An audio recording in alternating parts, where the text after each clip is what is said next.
Japan, Part 15, with the extraordinary movement of the Japanese from the countryside to the city after World War II, and the unparalleled rapidity of change caused by the industrialization and westernization, one might expect social disorganization to be immense, for the strain on many people has been substantial. It is difficult to find meaningful cross-cultural measures of the social disruption, but one such indicator is the extent of crime.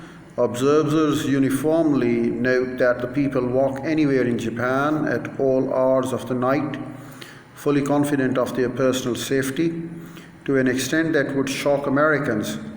The Japanese carry a great deal of cash with them because they pay large bills with cash rather than checks. Taxi cab drivers give no indication of worrying about their personal safety. These subjective judgments are supported by the data available. Americans studying Japanese crime records, which are more complete than the American records, indicate that around 1960, the rates of major crimes such as homicide, assault, theft, and rape were several times higher in America than in Japan. From 1960 to 1973, Americans' crime rate rose to 110%, and other modern countries' crime rates went up to almost, except for Japan, where they declined further. One might suggest that the Japanese neglected culture and education in their efforts to obtain rapid economic growth, but if anything, cultural imports have proceeded as rapidly as technological imports and have been diffused among the population with equal speed.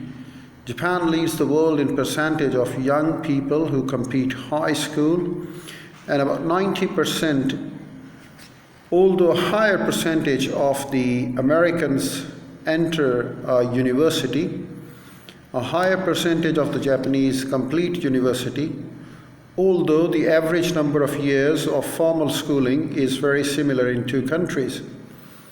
Japanese children attend school slightly longer hours each day and about 60 more days per year, and than those of the American counterparts.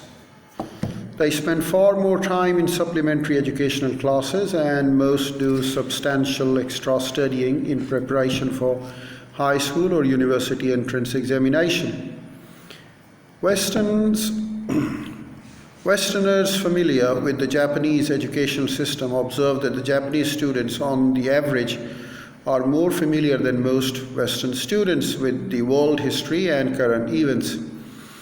In mathematics and science, the only areas where there is reliable quantitative information or comparative international skills, Japanese youth substantially outperform their counterparts in modern Western nations.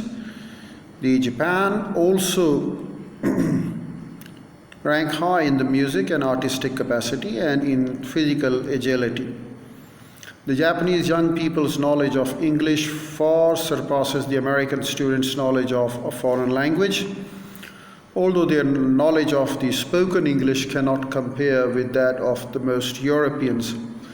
But given that virtually no Japanese knew English in 1945, the progress of Japanese in learning a foreign language within a generation has perhaps been unique among large nations, and progress continues. It is often been noted by the foreign observers that the Japanese absorb an extraordinary amount of factual information for the entrance examination at high school and university level.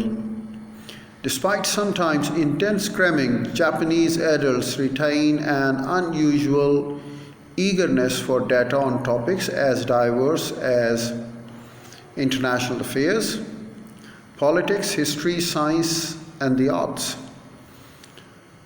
Although one or two countries rank ahead of Japan in readership of daily newspaper, if one combines the readership of books and magazines and newspapers, Japan is clearly ahead of any other country Whether as some foreigners would argue that the programs of the two national TV channels, NHK and NHK Educational Television, are